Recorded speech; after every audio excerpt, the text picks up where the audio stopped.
Bienvenue dans ce nouvel épisode des coulisses de la gastronomie. Pour le 7e épisode des coulisses de la gastronomie, je vous emmène dans le 7e arrondissement, dans une adresse que j'apprécie particulièrement. Alors on va se promener aujourd'hui dans Paris. Beau Passage, vous connaissez Beau Passage? Suivez-moi. Beau Passage, le nom est prédestiné, c'est un beau passage dans lequel le promoteur qui a géré cet endroit s'est dit, plutôt que de mettre encore des tas de boutiques de mode, cette fois-ci, je vais mettre les meilleurs de la gastronomie. En effet, vous allez retrouver des adresses bien connues, des noms bien connus, Thierry Marx, Pierre Hermé, Alexandre Polmar. C'est Alexandre Polmar que l'on va rencontrer. Vous connaissez Alexandre Polmar? Si vous ne le connaissez pas, il faut réparer tout de suite cette lacune. À tout de suite. Bonjour Alexandre. Bonjour Laurent, comment vas-tu? Très bien, et toi? Ah oui, ça fait plaisir de te voir. Alors, Alexandre, donc la plus vieille famille, mais la plus innovante aussi. Tu as su dépoussiérer, c'est ça qui m'a bluffé, tu as su dépoussiérer complètement l'univers de la viande. J'ai eu la chance d'être le fils de mon père et d'avoir un père très avant-gardiste qui a, à l'époque, fait énormément de recherches dans la maturation, mais aussi dans la conservation de la viande, puisqu'on a une technologie qui s'appelle l'hibernation, qui nous permet de conserver la viande en froid négatif après maturation, et on arrive à conserver notre viande pendant des années. On a des côtes de bœuf la plus vieille de 1998. C'est l'histoire de ton papa qui voulait que finalement on puisse reconnaître sa viande de ses vaches, c'est de la blonde d'Aquitaine, si je ne dis pas de bêtises, Voilà, j'ai bien appris ma leçon quand même, qui voulait qu'on puisse reconnaître ça à l'aveugle comme un grand vin. Voilà, se dire, tiens, ça c'est du Polmar. Et donc on a fait énormément de recherches pendant des dizaines d'années pour essayer de comprendre et de mieux guider les éléments qui interviennent sur la fabrication de la viande, que ce soit lorsque l'animal est vivant ou lorsque la viande est en carcasse une fois dans le laboratoire. Donc on a fait des recherches sur la sélection génétique et génomique, sur l'équilibre alimentaire, sur le stress avant l'abattage, sur la maturation, sur la cuisson et sur la conservation. Et aujourd'hui, la chance qu'on a, c'est que des chefs comme Guy Savoy, comme Arnaud Lallemand, comme beaucoup d'autres, ou même des petits bistrots comme à Paris le Bon Georges, c'est pas marqué bœuf blonde d'Aquitaine, mais c'est marqué bœuf Polmar, puisque les clients arrivent à la reconnaître. On y va, on va On visiter. y va. Allez Laurent, je t'en prie. L'avantage d'être chez un éleveur boucher, c'est que je suis obligé de valoriser ma bête entièrement. On ne fait pas de rachat ici. Toutes les bêtes, tout le bœuf qui est vendu vient de ma ferme. Donc là, par exemple, tu peux prendre le tartare nature coupé au couteau, qui est l'un des produits phares. Ah oui, alors ça c'est impressionnant. Ça, il n'y a rien dedans. Ah non, c'est le tartare avec juste du sel. Exactement. En fait, la problématique, c'est que beaucoup mangent de la viande fraîche. Ça, c'est un tartare qui est sur une base de viande maturée entre 4 et 6 semaines. Et c'est là où on voit vraiment tout le travail qui est fourni, que ce soit à la ferme ou à l'atelier, lors de la maturation. C'est juste extraordinaire. Et je vais te faire découvrir ce produit-là. On va le prendre et je vais aller te le cuisiner en cuisine. Chouette. Sur un super partenariat avec Jacques Génin. Alors, ce qui est amusant, c'est que finalement, c'est hiberné, donc rien à voir avec la congélation. On est d'accord? Exactement, ouais. Et avec ça, pour décongeler, pour déshiberner ça, pour le c'est remettre très à rapide. température. Vas-y, comment tu fais? Il y a deux solutions. La solution la plus lente mais la plus facile, le matin on sait qu'on va manger un tartare le soir, on le sort du congélateur, on le remet au frigo. Le soir il est revenu à température. Oui. Et par exemple on rentre le soir, on se dit j'ai pas eu le temps d'aller faire les courses, on prend le tartare, on le plonge 2-3 minutes dans de l'eau froide, pas chaude, et les calories vont être absorbées par la viande. Au bout de 2-3 minutes il revient à température, on ouvre, on mange. C'est merveilleux. Simple comme un jeu d'enfant. On y va? Allez, c'est parti, viens Laurent. Je voudrais que tu nous expliques quelque chose, parce que c'est ta femme, ton épouse, qui s'est occupée de la décoration. Et cette décoration, elle raconte une histoire, mais c'est ce qui me touche beaucoup. Ça, par exemple. Alors en fait, Chloé qui est architecte d'intérieur a voulu ici, dans ce local à Beau Passage, retrouver toutes les matières de la ferme. Et donc ici, ces deux matières-là, qui sont deux matières totalement différentes, ça c'est la toiture d'une ferme qui a été démontée dans les Vosges. Et ici, c'est une œuvre d'art qu'elle a fait, qui fait 13 mètres, puisqu'elle va du sous-sol jusqu'au plafond, sur 2,50 m de large. Et en fait, en plein hiver, elle a moulé le passage des pas de vache pour aller à l'abreuvoir en plein hiver. Et ensuite, elle l'a reconstitué dans un bâtiment qu'elle a peint elle-même pour être ici. Ah, alors ça, moi j'aime beaucoup. Ça, c'est ton bouquin. Tu m'as offert ce bouquin, j'ai énormément apprécié. Donc, dans ton livre, bon, évidemment, on te retrouve au milieu des vaches. D'abord, ça montre que ce ne sont pas des vins mots, ce que tu nous as raconté. On voit vraiment l'exploitation. Voilà un homme heureux au milieu de ces vaches. Avec Oui, la pardon. star de la ferme qui malheureusement n'est plus là aujourd'hui depuis quelques semaines, qui est Jonky, voilà, qui a fait avec moi toutes mes émissions de télé, etc. Et on a la chance d'avoir une ferme extraordinaire qui est belle et dans les côtes de Meuse, et c'est magnifique.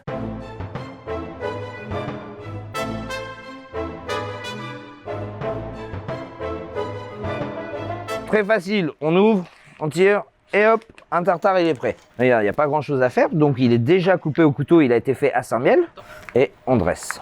Et là, on va aller, j'ai un chocolat de chez Jacques Génin et de 71% de Madagascar. Et regarde ce qu'on va faire. On va appeler Jacques. Jacques Génin, notre chocolatier. Notre chocolatier. Oui, Alexandre. Salut Jacques, tu vas bien? Oui. Je suis avec Laurent. Et Jacques, je voulais savoir si tu pouvais nous présenter ton chocolat. Bien sûr que je peux, voyons. Écoute, c'est un chocolat de Madagascar 71%. Alors, pourquoi moi j'ai choisi Madagascar? Déjà pour ses notes de fruits rouges, sa belle acidité fruits rouges, et puis il y a une belle amertume qui effectivement te permet de remonter un peu si tu veux, le goût de cette merveilleuse viande que tu as. Et avec l'acidité, si tu veux, on va caresser complètement cette viande. Et moi, j'ai trouvé ça vraiment absolument extraordinaire. Le chef nous a fait chauffer une fine de cognac du domaine L'Hérault. Et donc, on va le flamber juste derrière. Mais je viens juste Merci, chef. saupoudrer. Ça, c'est rigolo, le coup du chocolat. Du Franchement, chocolat. jamais j'aurais eu l'idée une idée pareille. Et on a imaginé ce tartare-là. Et c'est juste une merveille. Tu vas voir, c'est avec ce chocolat de Madagascar. Donc ça, c'est des petites gavottes qu'on vient planter juste dessus. Ils sont fous. Ces petites gavottes ont quand même un petit rôle puisque c'est des gavottes salées qui viennent amener quelque chose lors de la dégustation. Là, Tristan, notre chef, va Merci, couler chef. le cognac qui vient faire fondre le chocolat. Et maintenant, il n'y a plus qu'à goûter. D'accord. Et qu'est-ce qu'il faut? Faut se préparer déjà le palais avec le pinot, ou faut commencer par la viande? Faut se faire plaisir. C'est vachement C'est marrant. bien, hein. Là, il y a une union qui se fait. Ça fonctionne très bien. Même très très bien. On est vraiment dans la subtilité. C'est pas un tartare qu'on va retrouver dans un bistrot. C'est sur un tartare vraiment, c'est une expérience. C'est un mariage entre deux savoir-faire, celui d'un chocolatier et celui d'un éleveur boucher. Et c'est un tartare de découverte. Très belle réussite. Hein. La preuve, c'est que je me resserre. Hein. Ah, c'est avec la sucrosité du pinot. Et juste Oh, c'est incroyable. marrant. Le coup de la gavotte aussi, c'est rigolo. Bravo, c'est super bon. Ah bon. Vendez les copains. Moi, ouais. Alexandre, cette table, elle est géniale. Ça, c'est un arbre de la Meuse? Alors oui, c'est un arbre de la Meuse que Chloé a trouvé dans une scierie. Ouais. Et donc c'est un tronc qui a été coupé dans sa largeur. Et on a acheté le tronc entier. Et aujourd'hui, cette table-là, on la retrouve aussi bien à Saint-Miel que dans mon restaurant à Nancy ou à Mougins, à la Bohème. C'est superbe. Ça, c'est une vraie table d'hôte. Eh bien, merci beaucoup pour ce très beau moment, Alexandre. Merci Laurent. Et puis, on va suivre tes prochaines aventures puisque ça n'arrête pas de bouger chez toi. Santé. Allez, à bientôt, Alexandre. À bientôt Laurent. Merci.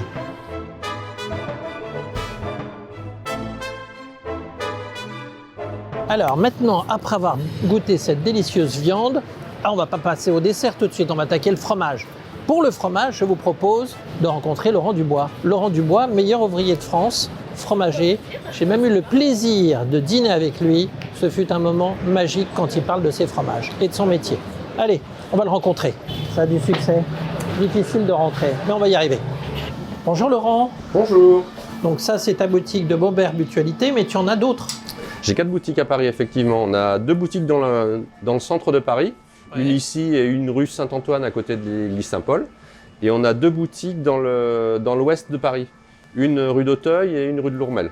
Alors, donc ça, ce sont des produits, ça c'est une création Laurent Dubois. Voilà, tout à fait. On essaye d'un petit peu sublimer les fromages sans trop les chambouler. On essaye de faire des associations en fin de compte. Donc, par exemple, avec les chèvres frais, tu vois, j'associe soit du yuzu, de la figue ou alors des épices. Parce que c'est des fromages qui n'ont pas trop de goût, mais qui ont des textures très agréables, beaucoup de fraîcheur. Donc, quand on rajoute des petits aromates, c'est très agréable. Sur des fromages crémeux, on essaye d'être cohérent. Par exemple, tu vois le camembert, j'ai fait une création autour de la Normandie. C'est ce que je regardais, c'est sympa. Avec la ça. pomme, avec la crème, avec le Pomme calvados. marinée dans le calva, Voilà. ça c'est très sympa. Ça, c'est des fantaisies. La première, le best-seller de la maison et la première création que j'ai faite, c'est le roquefort avec la pâte de coin, donc l'association du fruit et de la pâte persillée. Le Sainte-Maure de Touraine, le grand chèvre qu'on connaît, cendré avec la paille au milieu. Là, c'est un fromage classique qui est affiné 4-5 semaines, moelleux, fondant. Et ça, c'est un affinage qu'on fait particulier, c'est ce qu'on appelle des Sainte-Maure 100 jours. Alors, ils ont même un petit peu plus, ceux-là, ils sont sur des 120-130 jours. Et c'est des fromages, on voit, ils ont passé un petit peu plus de temps. Alors, ils n'ont pas fait que rester dans la cave sans qu'on s'en occupe. Ouais. Ils ont été emballés, confinés, pour justement retrouver des goûts et des saveurs intéressantes. Si je te le coupe en deux, tu verras qu'à l'intérieur, c'est pas forcément... C'est génial, c'est pas forcément rien à ça. voir. C'est très beurré, c'est très onctueux et c'est surtout très très bon. Et tu verras à l'intérieur, le fromage révèle autre chose qu'un fromage Déjà, le classique. nez n'a rien à voir. Ouais. C'est très curieux, on a c'est vraiment très sous-bois, complètement- très champignon. Ah, c'est très amusant.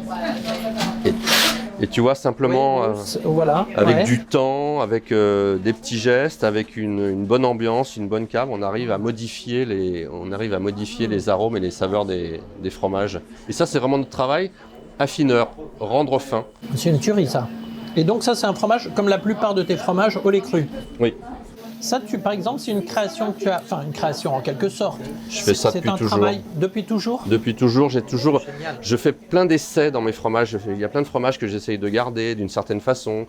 Et il y a des fromages que je réussis, puis des fromages que je réussis moins, hein, c'est sûr. Mais on est toujours à la quête du mieux. On fait ça l'hiver. Quand on a des beaux Saint-Nectaire à pâte jaune, j'en achète un peu plus, je les garde dans mon tunnel. Je les confine et puis je les vends à la saison un petit peu plus affiné. Saint-Nectaire de tunnel, c'est autre chose. Tu retrouves un goût un peu différent. Donc on fait beaucoup de choses. Je recommande. Un délice. Tu nous fais visiter les coulisses? Allez.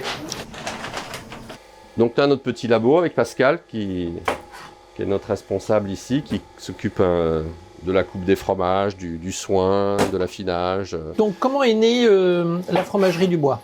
C'est une histoire de famille. Mes grands-parents étaient déjà fromagers à Paris. Mes parents étaient, eux, des fromagers en banlieue parisienne et après des affineurs et des fabricants de fromage de chèvre dans les Cévennes. Et moi, quand j'ai eu fini mes études, je suis revenu à Paris, j'ai créé mon entreprise, j'ai racheté une fromagerie rue de Lourmel et j'ai démarré rue de Lourmel, ouais, effectivement, depuis là-bas. Et alors, donc le col bleu, blanc, rouge, évidemment, meilleur ouvrier de France. Ça, tu l'as passé tout de suite, au bout de quelques années? Comment est-ce que ça... Au bout de 10 ans de carrière, à peu 10 près. ans, ouais. 10 Tu ans t'es de dit, carrière, ouais. le concours s'est ouvert à deux nouveaux métiers en 2000, sommelier, fromager. Donc on a eu accès à ce concours-là en 2000 et j'ai été lauréat du premier concours. Ah, c'est joli ça. Voilà. D'accord. Tu nous montres? Tu nous fais visiter? Allez. alors Donc Chiaki, qui travaille avec moi depuis 10 ans, 12 ans 10 ans, voilà. Travaille avec moi depuis 10 ans. Et Chiaki, c'est elle qui fait beaucoup ici dans cette boutique, nos créations. Oui. Hein, on a établi des recettes, elle les produit. Et c'est elle aussi qui s'occupe beaucoup des fromages, du soin des fromages. Tu vois là, on déballe les fromages, on les met, il y en a qu'on met sur paille, il y en a qu'on met sur bac, il y en a qu'on met dans des feuilles. Donc Chiaki s'occupe beaucoup de... Celle qui bichonne les fromages avant qu'on les mange. C'est une bichonneuse de fromage, ouais. Merci Jackie. Aujourd'hui, c'est une journée où il y a eu un petit peu d'arrivage, donc les fromages vont être déballés. Mais tu vois, les fromages sont toujours déballés, ils sont mis sur clayette ou ils sont mis dans des bacs. Ouais, il y a des fromages qu'on affine avec des petites pailles. C'est rangé par famille. Ici, c'est une cave qui fait 10 degrés de température et qui fait 90 degrés d'humidité. On rajoute de l'humidité de façon artificielle. On a des matériaux réfractaires, ça nous permet de faire vivre les fromages et de développer les levures et les bactéries. Est-ce qu'il y a des terroirs en ce moment que tu découvres ou redécouvres? Je pense que dans chaque terroir, c'est comme partout, il y a du déclin sur certains produits, il y a du déclin sur Hélas, il y a des gens qui arrêtent, qui ne sont pas repris. Puis il y a aussi du dynamisme. Il y a aussi des gens qui se réinstallent, qui ont envie, qui ont des nouvelles idées. Notre profession, on a la chance d'avoir beaucoup de reconversions, nous, dans notre profession de fromager détaillant, affineur, des gens qui sont attirés par nos métiers. Donc ça renouvelle aussi, ça ramène un petit peu de fraîcheur, on n'est pas que on ne tourne pas en rond sur nous-mêmes. Donc là ici on avait une cave plutôt chaude et humide, Oui. et là on a une cave plutôt fraîche et plus sèche. D'accord. Et on met plutôt les fromages de chèvre. Donc tu vois, le fromage, quand il arrive, il est tout déballé, il est rangé, et en fonction de ce qu'on a besoin, soit il vit sous des petites pailles pour qu'il devienne un peu bleu, ou il est un peu confiné pour qu'il crème. Enfin bon, ça c'est tout notre savoir-faire et toute notre méthode. Donc c'est ça qui est assez intéressant, c'est qu'on le voit, il y a plusieurs caves en fonction de la nature des fromages. Exactement. Et des fois, des fromages passent d'une cave à l'autre. Ah oui, d'accord. Ils font. Donc finalement, ça n'arrête pas. J'allais dire quelque part, tu fais presque un travail de scientifique. Nous, c'est la fermentation, notre travail. Donc, on gère les fermentations C'est dingue, hein. avec les ouais. humidités et les températures. Et le temps. Après, c'est la dernière phase de l'affinage, c'est la vente. C'est-à-dire que, par exemple, j'ai 70 fromages magnifiques à vendre. Il ne faut pas qu'ils dépassent la semaine prochaine. Donc, le travail des vendeurs aussi est important. C'est conseiller les clients. Il faut que ce week-end, ils soient tous vendus pour que tout le monde se régale. La semaine prochaine, ils seront moins bons. Ça, c'est les fromages qui viennent du Pays Basque. Ah, je me disais, ça me fait penser à un béret. Et là, Voilà. t'as tout compris. On a bien réussi notre truc. Donc, c'était une productrice qui fait ce fromage. Et on a un peu, mon associé et elle ont un petit peu travaillé ensemble. Et ce fromage s'appelle le capelou, hein, le basque, Ouais. le béret en basque. Et elle a mis un petit peu de temps à mettre au point le petit haut du béret. Ouais, C'est des petits bouts de fromage qu'elle fabrique à côté, qu'elle fait sécher un peu plus que le reste du fromage et qu'elle réintègre dessus à la fin pour avoir la petite note finale. Et ça, c'est aussi l'excellence. Et c'est ce qu'on cherche.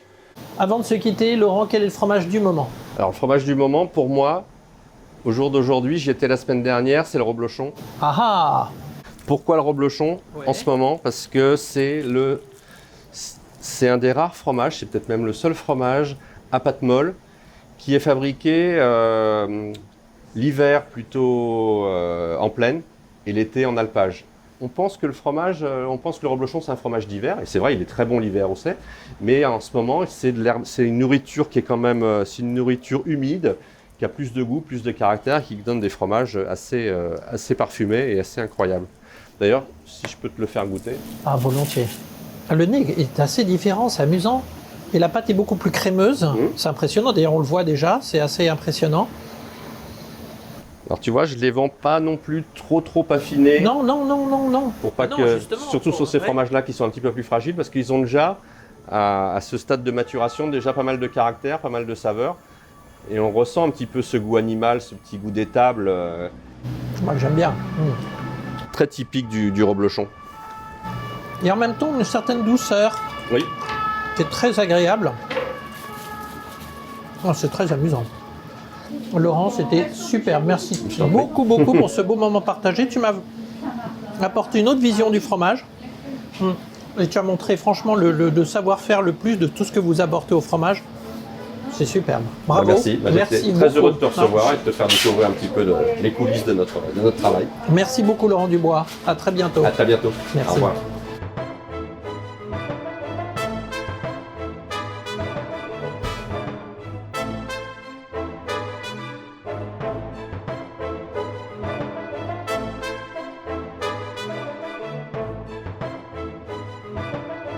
Nous avons eu la viande, nous avons eu le fromage, on va voir le dessert. Vous allez me dire pourquoi est-ce que je vous emmène chez Pascal Joly, qui est un traiteur. Eh bien parce qu'il fait le meilleur flan de tout Paris. Mais pas que, c'est ce qu'on va découvrir. Bonjour Pascal Joly. Bonjour, ravi de vous accueillir. Alors, merci de nous accueillir. En effet, donc, moi je vous ai connu dans le 16e. Tout à fait, Vous avez déménagé ici, dans un quartier plus jeune. tout à fait. Peut-être plus dynamique, plus Ah, connaisseur ou différent, plus on va curieux. dire. Différent. Différent, parce que j'aimais bien aussi le quartier du 16e, mais ici, oui, c'est un contexte différent, c'est vrai. Alors moi, je vous ai découvert évidemment à travers tous vos produits, ou beaucoup, on va dire, peut-être pas tous, et notamment un produit que j'ai trouvé extraordinaire, C'est amusant, chez un traiteur, c'est le flan. Pour moi, vous avez sans doute un des meilleurs, si ce n'est le meilleur flan de Paris. La pâte, elle est extraordinaire, le flan, il est magnifique. Vous nous le montrez? Bien Et sûr. on va parler un peu de votre parcours. Alors moi, je l'ai connu rond, c'est le flan de votre grand-mère.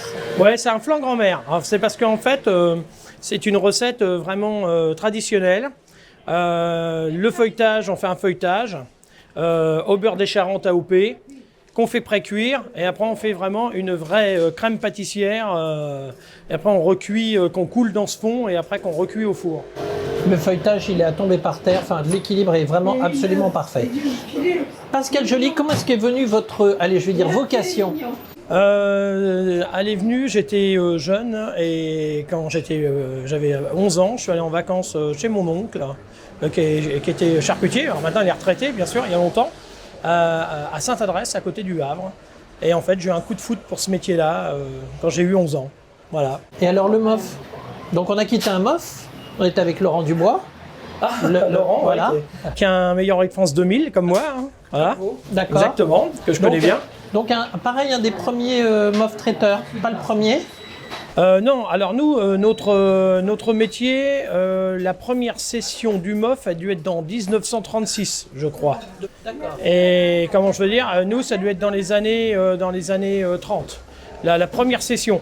Alors, Pascal Joly, plein de créations que vous renouvelez, comment ça se passe? Oui, j'ai une équipe de jeunes gens talentueux qui sont avec moi. Donc mon fils est avec moi depuis plusieurs années. Hein. Lui, il a 10-11 ans de métier maintenant. Donc c'est lui vraiment le chef du laboratoire. Donc moi en fait, ma fonction maintenant dans l'entreprise, c'est la création beaucoup avec l'ensemble de l'équipe. Et puis bon, moi je gère tout un tas de choses. Je suis président du syndicat de Paris. Enfin, tout un tas de choses, des charcutiers. Donc voilà. Donc les créations, bon, on les renouvelle comme ça. On parle, tiens, on fera bien ça, paf, paf, voilà. On découvre? Oui. Donc la vitrine de devant, c'est plus la charcuterie, les pâtes et croûtes, parce que bon, c'est vrai que on vend quand même beaucoup de charcuterie, on vend beaucoup de pâtes et croûtes. Ah, riz de veau, cèpe, ça doit être bien ça. Exactement. Donc nous, on vend quand même beaucoup de charcuterie, beaucoup de produits traiteurs aussi. Nous, on vend beaucoup de charcuterie, mais on vend aussi beaucoup de salades. On vend beaucoup de produits traiteurs, de la cuisine, beaucoup de pâtisseries salées, tout ça. Moi, ce qui m'intéresse, c'est de proposer à notre clientèle vraiment un panel d'un peu de tout ce qui peut se faire, quoi. Voilà. Donc on a une gamme assez grande. Au niveau de la saucisserie, c'est vous? C'est aussi nous. On fabrique vous, tout. hein? Oui, mais c'est ça qui est Oui, impressionnant. oui. C'est que là, on est chez un vrai traiteur. Il fait tout de A à Z. On fait tout de A à Z, ouais. Ouais, c'est vrai. Alors notre atelier est juste derrière le magasin. On va aller le voir? Bien sûr. Bonjour messieurs. Ah, des conditions de travail pas mal, hein? Ah ben on est bien, ouais. Ouais, on est bien, ouais. Pour être dans Paris. Ah, c'est chouette. Ouais, on est bien. Alors, les recettes, vous les revoyez, vous les retravaillez, c'est selon l'inspiration, comment ça se passe? Alors, il y a des recettes bien établies, mais que on fait évoluer. Par exemple, il y a beaucoup de recettes depuis quelques années qu'on revoit. On a supprimé les nitrites, on a des recettes où on a baissé les taux de sel, on a des recettes dont, si vous voulez, une recette, l'avantage qu'il y a, comme on est fabricant, c'est que rien n'est figé. On peut tout faire évoluer tout le temps. Comment ça se passe pour les créations? C'est selon votre inspiration? C'est selon l'inspiration. Alors ça peut être un peu tout, hein. Ça peut être par exemple quelque chose qu'on voit passer sur Instagram par exemple. Ouais. Un copain, un collègue. C'est bon, il ne faut pas oublier qu'on fait partie quand même d'une grande famille de la gastronomie. Donc on a des amis, des grands amis pâtissiers, boulangers, cuisiniers et tout ça. Et des fois d'une idée, dire oh tiens, il a fait un truc, c'est pas mal. Et en fait ça naît une autre idée si vous voulez. Et voilà, on peut faire un produit comme ça. Et puis après, il y a vraiment la création pure. Moi, souvent, le mécanisme de création se met quand je vois quelque chose, la matière première, si vous voulez. Un poisson, puis tiens, je ferais bien ça avec ça, tac, tac, voilà. Est-ce qu'il y a des recettes, est-ce qu'il y a des produits phares chez vous? En fait, les produits phares, alors ça dépend de la saison. Parce qu'en fait, ici, par exemple, nous, on vend énormément de choucroute. Donc, de la choucroute, on vend beaucoup de saucissons à l'ail, beaucoup de saucisses de Francfort, beaucoup de palettes cuites et tout ça. Donc, ça dépend des saisons. Pascal Joly, on a parlé de beaucoup de belles choses. Vous nous faites goûter un de vos produits? Bien sûr. Pascal Joly, je le disais tout à l'heure, moi je vous ai connu dans le 16e. Pourquoi est-ce que vous êtes venu ici? En fait, c'était une opportunité. comme toutes les entreprises qu'on a repris avec mon épouse dans notre parcours. Il s'est trouvé que cette affaire-là s'est trouvée à vendre. On voulait faire un projet avec mon fils. Et puis on s'est dit pourquoi pas, moi le quartier me plaisait bien, voilà, et puis voilà, ça s'est fait un petit peu comme ça quoi. On y va? Allez, on y va. Alors là c'est des rillettes, alors évidemment que nous fabriquons, Bien sûr. Avec le fameux cochon. avec du cochon au lin. Alors là c'est une recette de rillettes qui nous vient de Dimitri, là, qui va bientôt quitter l'entreprise, qui part chez un de mes collègues meilleurs envoyés de France dans le Doubs. Lui, il a travaillé dans la région des rillettes. Et en fait, alors nous, on avait une méthode de faire des rillettes qui était bonne, mais la sienne, c'est de la rillette à la marmite où il fait très très fondre ses gras et tout ça. Et vraiment, gustativement, c'est très très très bon. Merci.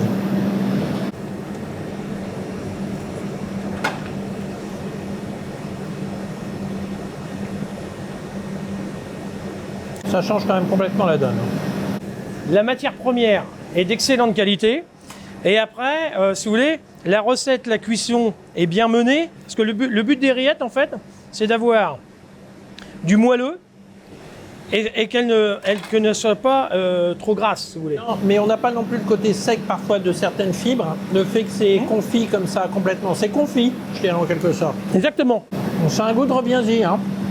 Juste quoi. Et tenez. Voilà. Merci Pascal Joly, je me régale. Mais la charcuterie, quand c'est bien fait, c'est formidable. Ah bah bien sûr. C'est très très bon. On fait un petit tour en boutique pour que vous nous présentiez vos produits? Bien Merci. sûr. Délicieux.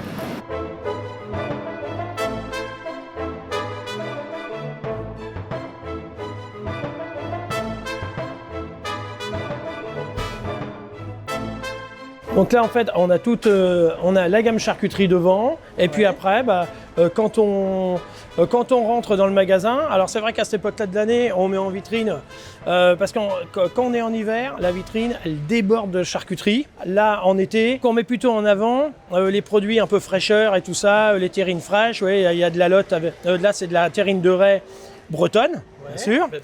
Voilà. Aux agrumes, donc ça c'est une recette qu'on a mis au point et tout, c'est vraiment super bon. Une hure de saumon et tout ça. Donc ça c'est des produits, les gens mangent froid, donc c'est des produits qu'on vend beaucoup en ce moment. Et puis après, plus on avance dans le magasin, après on est dans la gamme toute la gamme de salades. En haut c'est tout ce qui est pâtisserie salée, alors les quiches à la découpe. Donc à cette époque-là, on a le feuilleté estival avec de la courgette et tout ça. Voilà, on est vraiment dans le légume de saison, quoi. Voilà. Et puis après, c'est toute la cuisine. Donc là, on fait des choses. Voilà, c'est une dorade royale vinaigrette d'antan. La vinaigrette d'antan, c'est ce que vous avez vu sur la casserole. Voilà. Donc avec les petits filets de dorade royale, la brochette de Saint-Jacques, risotto, les filets de cabillaud, voilà. Et puis la petite gamme de dessert. Et la petite gamme de dessert qui est très jolie et délicieuse. Je tiens à le dire. Franchement, le flan. Pascal Joly, merci beaucoup. Alors voilà la relève. Voilà. La relève, bon courage. Merci, je t'aime. Bonne chance et bravo. Merci. Franchement, pour la qualité des produits. Alors, ça n'a pas été filmé par discrétion pour la cliente, mais on a une cliente qui n'a pas arrêté de faire des éloges pendant quelques minutes sur vos produits et sur vous. Merci encore beaucoup et puis merci très de bonne votre visite. continuation. Merci à vous À aussi. bientôt. À bientôt avec un col bleu blanc rouge. J'espère. Absolument. Absolument. Merci encore. Merci beaucoup. Bon courage à vous. Alors, pour continuer cette journée, je vous propose de rencontrer un personnage, lui aussi haut en couleur, Charles Innocenti, qui dirige Livio. Et Livio, elle est dirigée par qui? Par Charles Innocenti qu'on va rencontrer. Suivez-moi. Alors, venez voir. Un truc super sympa ici le soir, c'est que ça s'ouvre. Quand il fait beau, jour, nuit, on ouvre. Il n'y a pas que cette salle-là. Tous les toits ici s'ouvrent. C'est génial. Salut Charles. Laurent. Tu vas bien? Charles Innocenti, le public, Charles Innocenti. Alors, restaurant italien, mais pas n'importe quel restaurant italien, puisque c'est ton grand-père, c'est ça, qui a créé cet établissement. C'est marqué ici, c'est marqué là-bas. C'est marqué 1964, c'est tout sauf l'année de ta naissance, on s'en doute. Voilà. C'est plus proche de la mienne que de la tienne. J'étais pas du tout là encore. Voilà, t'étais pas là, même pas imaginé. Donc, Charles, raconte-nous l'histoire de Livio. Livio Innocenti, mon grand-père.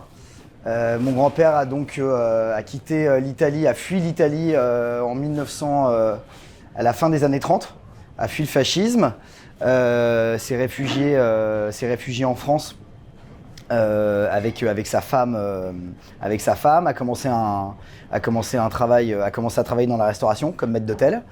Ensuite, il a dirigé des cabarets, Monseigneur et Sherazade dans les années 50. Enfin, les années 40 et 50, où il y a plein de photos, il y a aussi plein de photos dans le restaurant. Ouais, c'est ce qu'on va découvrir. Ouais.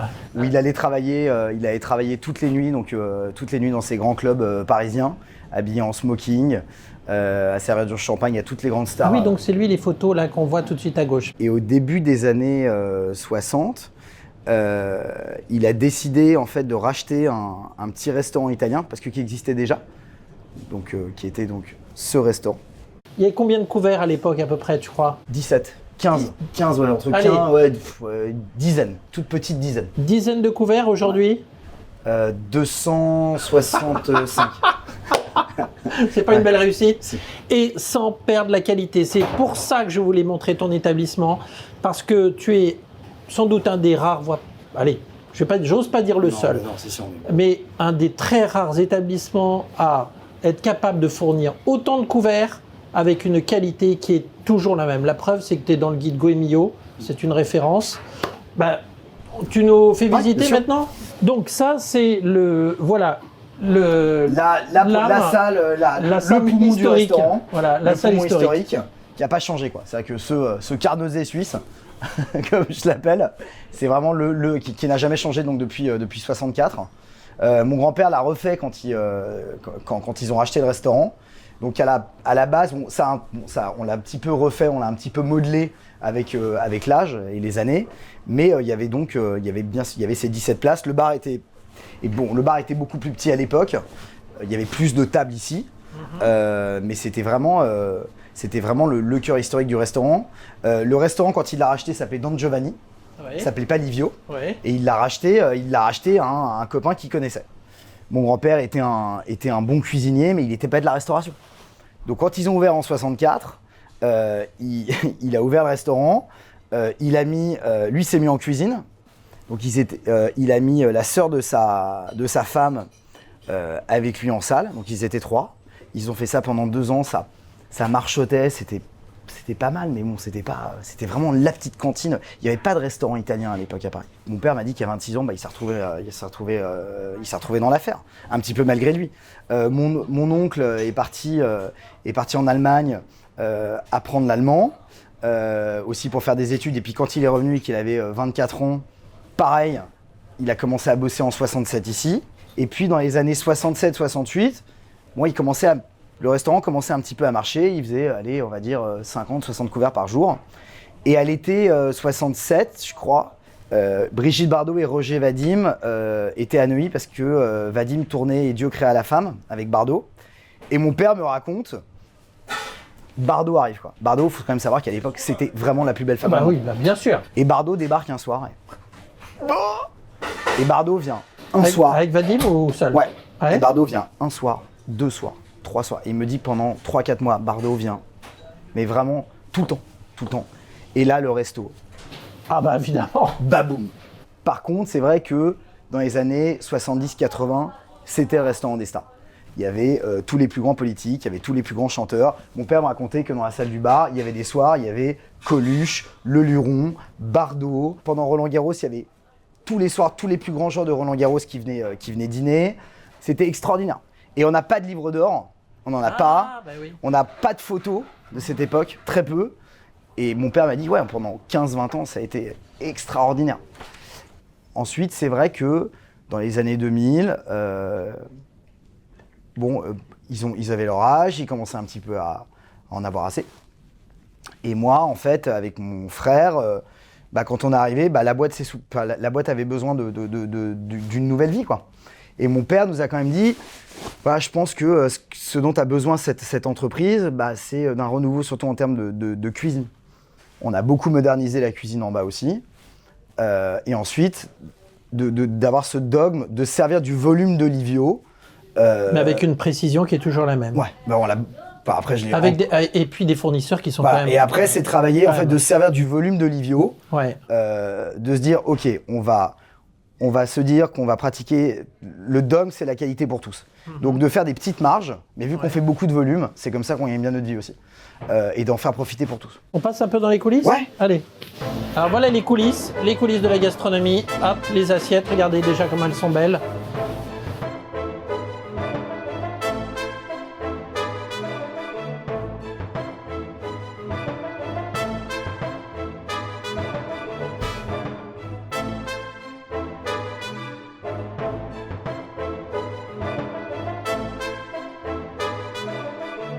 Donc ça, c'est les tentacules de poulpe, tentacules qu'on cuit à basse température, Combien de temps ? 1h30 à 83 degrés. Donc 1h30 le poulpe, 83 degrés. Ensuite, Dans on le les grille four. à la flamme, Ouais. au grill, à gaz. Ouais. Ok. Donc ça, on les grille le matin.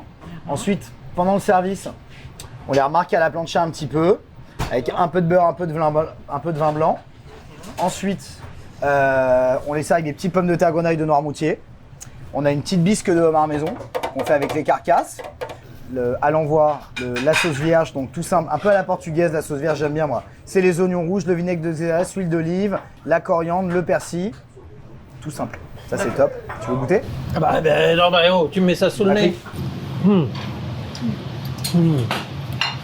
Sincèrement, je vous conseille cette recette, c'est top. La sauce est bonne. Ouais, elle est bonne. Bah, toutes nos sauces, on les fait maison. Ah.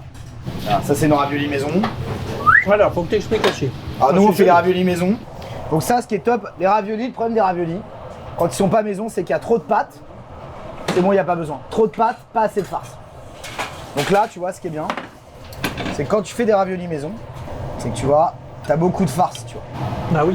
Et surtout, tu travailles vraiment une farce qui a du goût. Et tu mets ce que tu veux dedans. Là, aujourd'hui, tu vois, on a fait ricotta, parmesan, basilic. Et citron. Et t'as une farce qui est top. Bon. Le citron là-dessus, c'est T'as vu top. qu'ils sont bons les raviolis? Alors, on a la lasagne maison. Voilà. Et on a le gratin de penne. Putain, c'est une tuerie ça.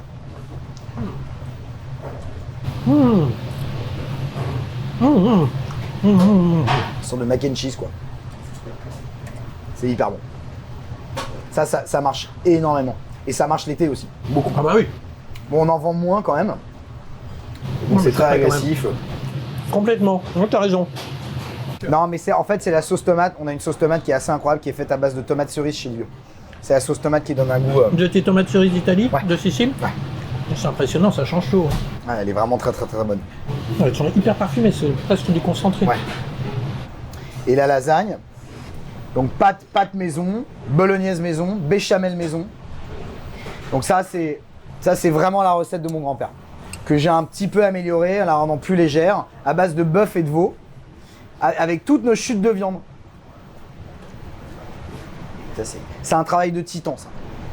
De titan. On passe, pour faire 10 plaques de lasagne, ils sont 5 pendant 6 heures.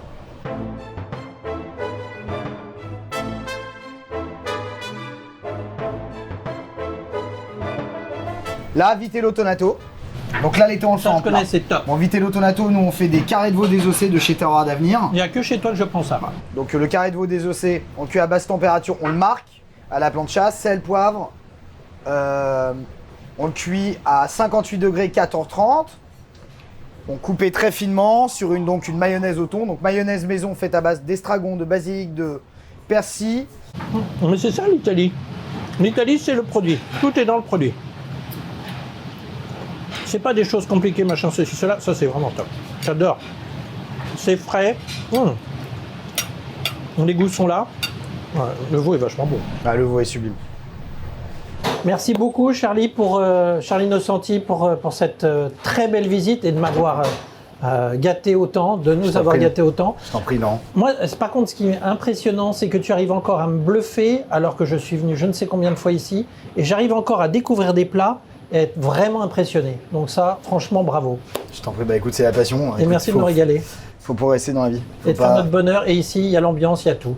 Et les serveurs, on a oublié de dire quand même, ce que j'apprécie beaucoup ici, c'est que c'est une famille. Et les serveurs, il y a même des générations. C'est très amusant de serveurs ici. Ouais. Et j'adore ça. Ils sont là depuis, bah, écoute, on a des gens qui sont là depuis plus de 40 ans. Ça, c'est très beau. Ouais. Ouais. Non, écoute, c'est une famille, c'est une vraie maison, c'est une institution. C'est une institution. C'est ça, c'est à Et ça c'est qu'on les une reconnaît. Merci beaucoup, capitaine, Merci. pour gérer ce beau navire. Merci beaucoup. Merci à bientôt, à toi. à Merci à bientôt, vous d'être Charlie. venus. Merci. À bientôt. À bientôt. Je vous propose maintenant de rencontrer le chef Enrique Casarubias, étoilé Michelin s'il vous plaît, qui dirige le restaurant Oxté. Restaurant tenu donc par un chef mexicain que j'ai rencontré grâce à un chef brésilien, Rafael Rego, que vous avez déjà eu le plaisir de rencontrer dans un précédent numéro des coulisses de la gastronomie. Eh bien, je le remercie encore beaucoup pour cette très belle découverte. Allez, suivez-moi, s'il vous plaît. Ah, chef! Bonjour, bienvenue. Bonjour, chef. Quel plaisir de vous accueillir. Plaisir largement partagé, chef. Alors, chef Enrique Casarubias, c'est le Mexique à Paris ou est-ce que c'est un petit bout du Mexique? Comment ça se passe ici? Je pense que c'est un petit bout de Mexique à Paris. Voilà, donc on dit, si c'est une cuisine, nous avons tout ce qu'on a appris en France sans oublier nos origines, le Mexique. Et même la décoration s'inspire au Mexique, des couleurs typiquement mexicaines, les bleus roses terracotta. Voilà. Et on a quelques artistes mexicains qui nous ont porté main forte pour réaliser quelques petites toiles brodées dans l'état de Oaxaca. Donc, comme vous pouvez voir, partout, il y a une touche de Mexique. Voilà. Parfait. Vous nous faites un peu visiter, puis on va parler de votre parcours un peu, On y chef. va, suivez-moi. Merci. Alors, ça, c'est The Place to Be. C'est la table du chef. Allez, on a vu sur la cuisine. Évidemment, on suit le chef. Le bonheur est dans l'assiette. C'est ce qu'on va voir avec le chef. Comment ça s'est passé votre arrivée en France? Parce qu'au début, vous vouliez pas bosser en France. Si, je voulais venir en France pour finir mes études de cuisine, c'était ça Mais l'idée. pas pour travailler et désimplanter. Pour faire ma vie en France, Voilà. c'est clair. Vous savez, comment ce métier-là, tous nos modèles, ils sont en France. Tous les grands chefs, c'est des chefs français. Donc la cuisine française, elle est reconnue à niveau mondial. Donc je viens ici en France, je tombe amoureux de la cuisine française, de pays. Et vous savez, on rentre dans un univers que pourquoi on comprend beaucoup des cuisiniers, ils viennent en France pour apprendre ça. C'est une rigueur, c'est une savoir-faire. Vous êtes passionné, vous êtes fier de votre produit. Et je pense que c'est ça qui nous a fait aimer ça comme métier. Et là maintenant, ça fait bientôt 16-17 ans qu'on est là. Chef, moi quand je suis venu, j'ai découvert des plats franchement sensationnels. Alors ce qui est magnifique, c'est que en effet, il y a des touches de produits du Mexique qui viennent rehausser le plat, qui viennent, je ne vais pas dire transformer, mais transcender le plat, je dirais. Et puis il y a ce dessert qui à mon avis est iconique, qui est un avocat. Allez-vous nous en parler un peu de ce dessert iconique? Oui, l'avocat, vous savez, c'est un de mes produits préférés. L'avocat et les chipotle, c'est mes produits phares.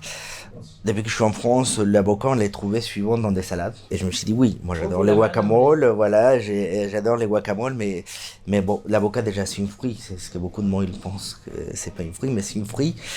Et au Mexique, on le mange dans des tas de choses. On les mange chaud, froid, sucré, salé.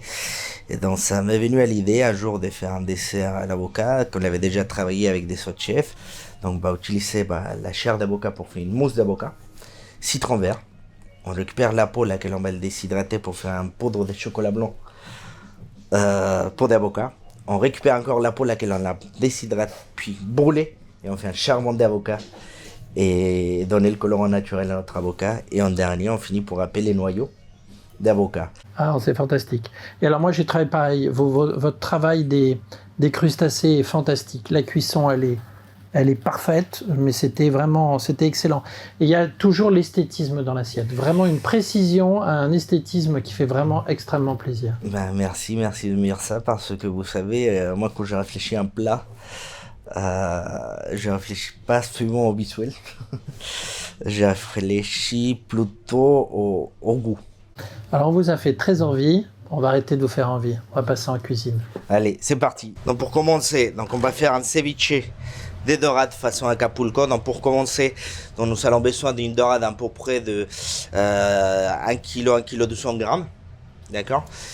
Des agrumes. En ce moment, nous on utilise des citrons verts, citrons jaunes, coriandre, persil, chou rave, concombre, tomate ananas, chili pasilla. Chili pasilla, c'est un piment mexicain. Vinaigre de riz et une bonne huile d'olive. Donc pour commencer, nous allons commencer pour lever la dorade.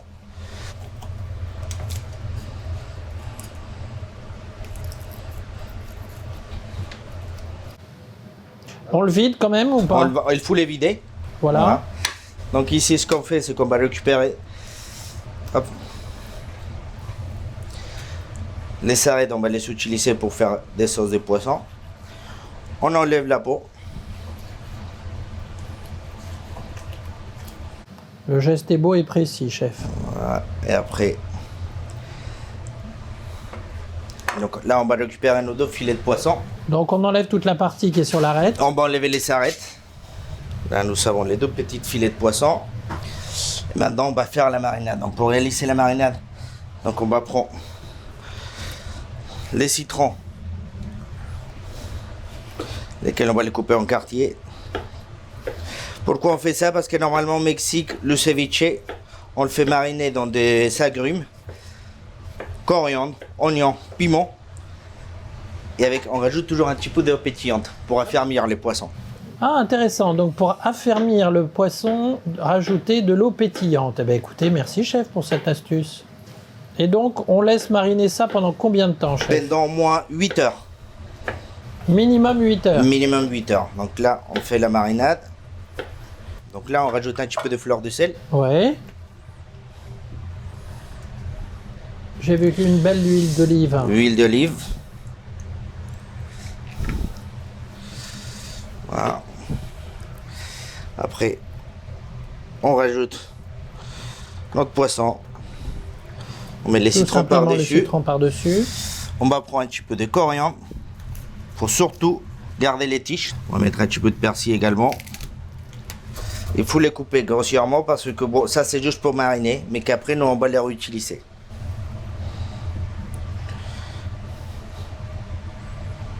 Voilà, donc là on va les laisser toute une nuit comme ça. Donc là, juste comme ça, dans le réfrigérateur. Et là on les laisse dans le réfrigérateur au moins 6 heures. Voilà, et là après, juste avant le service, nous on va les découper. Pour réaliser notre sauce, c'est très simple. On va utiliser la marinade de ceviche, mélangée avec un petit peu de vinaigre de mirin, vinaigre de riz, un petit peu plus d'huile d'olive et notre chili guajillo. Comme ça, on utilise tout dans la marinade. Et on va mixer tout ensemble. Ah, très bien. Ah, bah c'est tout simple. C'est très simple, mais on a besoin de temps pour les réaliser. Bien sûr. Donc, chef, pour bien voir si on a bien tous compris, on prend l'ensemble, on prend les citrons, on prend tout. Oui. On prend pas que le jus, on prend tout. On prend tout. On prend tout. On va rajouter beaucoup plus d'huile et on pourra ajouter un petit peu d'huile de pépins. L'huile de pépins, c'est pour enlever l'amertume qu'on retrouve des fois dans l'huile d'olive. Ah, très bien, très bien. Voilà. Donc aussi au préalable, donc on a déjà fait mariner des concombres, des choux raves dans un bien sûr à pickles. Donc ça c'est juste sucre, eau et vinaigre de pomme, tout simplement. Donc ça c'est juste pour remettre en avant notre dorade. On a déjà le poisson qui était mariné. On rajoute toujours un petit peu plus de sel.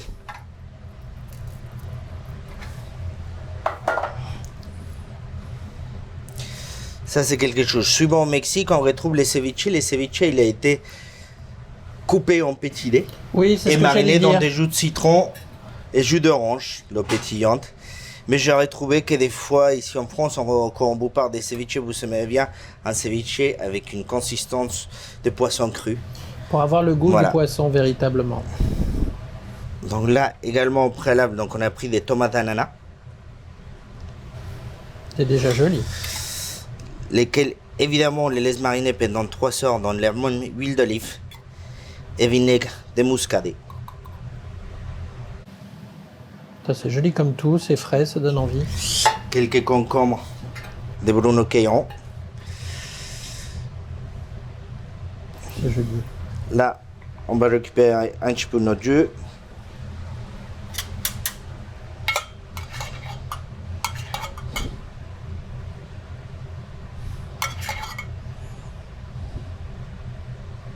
On va récupérer quelques petites fleurs d'épouse de notre amie Sylvie.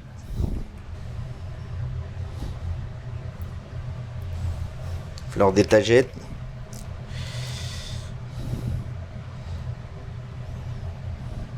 On va finir pour ajouter notre huile de coriandre. Et on est gourmand, on rajoute toujours la petite marinade. La petite marinade qui Qui nous était a des servi. tomates avec des huiles et vinaigre. Ce qui nous a servi juste pour mariner notre tomate. Et au dernier moment, on viendra juste verser la sauce de chili guajillo à l'intérieur.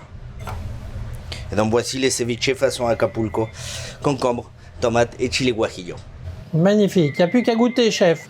Alors le problème, c'est qu'on dirait un tableau, chef. C'est toujours délicat d'aller attaquer un tableau. Merci. C'est je vous dis, on essaie juste de respecter les produits. Donc voilà, on a des bons poissons, des guilvenec, après notre producteur qui sont mis à jouer le jus. Donc on va changer les accompagnements selon les saisons. Et après, on va changer les piments également selon les saisons pour qu'ils aillent d'accord avec les légumes. Eh ben, Voilà. c'est superbe, il n'y a plus qu'à goûter. Merci, chef. C'est très beau. Je ne sais pas ce que vous en pensez. Pas mal, hein. Chef, je ne veux pas être tout seul, on partage. Allez, c'est parti.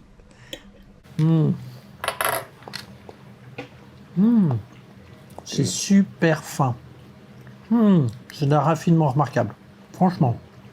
Je vous dis, on retrouve l'amertume, vous savez, sur ce qu'on a dans la cuisine d'Oxté. On va travailler beaucoup tout ce que c'est l'acidité, l'amertume. Il y a toujours un côté épicé. Attention, épicé, ça ne veut pas dire pimenté. Non. C'est ce que beaucoup de monde pensaient, donc moi je fais épicé, donc on utilise quelques petites épices, quelques piments. Parce que pour nous, les piments, pour le Mexicain, c'est un exhausteur de goût, c'est pas l'élément principal. Et c'est ce qu'on voulait vraiment vous transmettre ici au restaurant. Chef, ce fut une expérience passionnante. On se revoit pour un dîner autour du piment. C'est Autour du parti. piment, c'est parti. On l'a dit, on va le faire au mois de septembre. C'est noté pour moi. Merci beaucoup, chef, c'était pour ce très, très un vrai beau moment. plaisir Merci. et à très bientôt. Merci. Merci pour tout.